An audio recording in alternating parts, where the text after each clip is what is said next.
RMS Republik Maluku Selatan. Anggota kelompok Sepia, Sania, Syawa, Windy.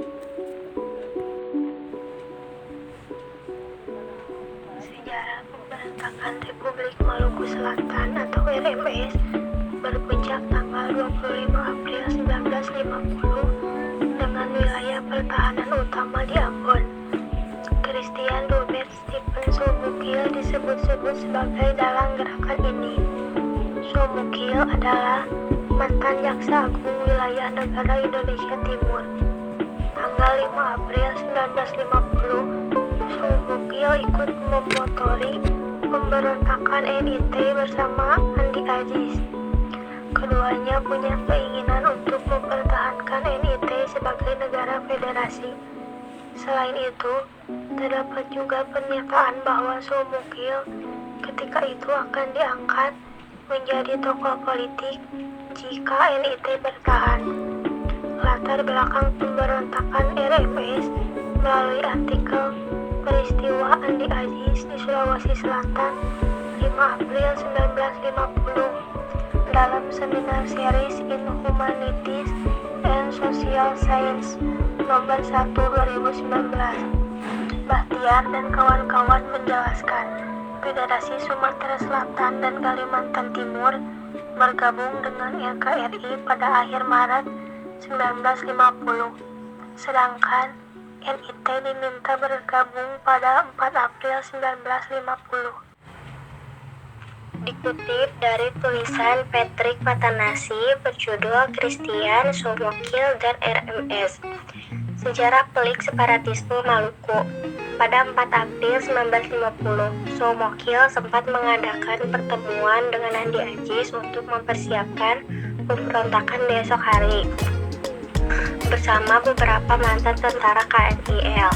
Mereka melakukan aksi penentangan NIT menjadi bagian RI pun dilakukan, berlokasi di Makassar, Sulawesi Selatan. Pertempuran antara RI dan pasukan Andi Aziz membuat Makassar hingar-bingar. Perihal tanggung jawab kejadian ini disudutkan kepada Andi Aziz dan ia harus melapor terkait aksinya. Ketika ke Jakarta, Andi Aziz ditangkap. Saat itu, Sobukil masih berada di Makassar hingga 13 April 1950. Pergi ke Ambon. Tokoh dan rencana RMS. Perencanaan yang sudah diatur oleh Sobukil dan Andi Aziz terkait NIE pupus. Namun, Sobukil enggan melihat kenyataan bahwa terdapat banyak kalangan yang menyerukan persatuan negara NKRI. Di Ambon, Sobukil masih membawa cita-cita sebelumnya untuk menguasai negara federasi.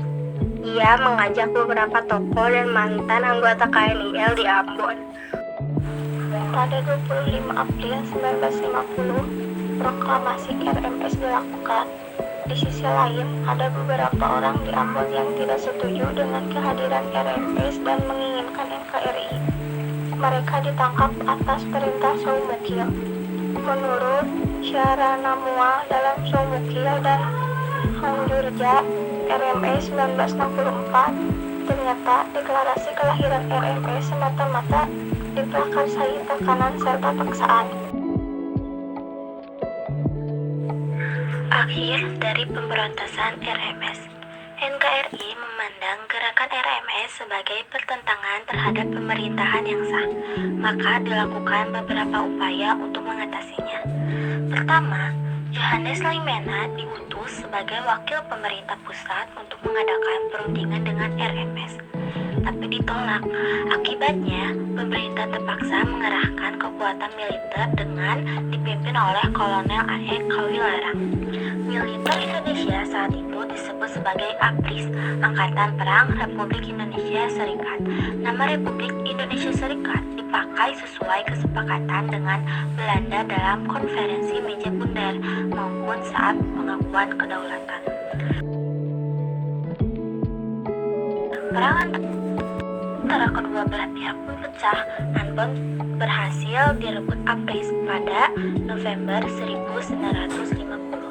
Melihat kekalahan, RMS pergi meninggalkan kota pertahanannya dan memilih perang gerilya.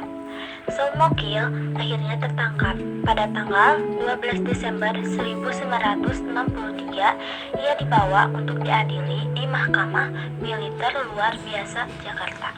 Keputusan hakim menyatakan bahwa Somokil dijatuhi hukuman mati tanggal 12 April 1960 eksekusi di Pulau Obi, Halmahera Selatan.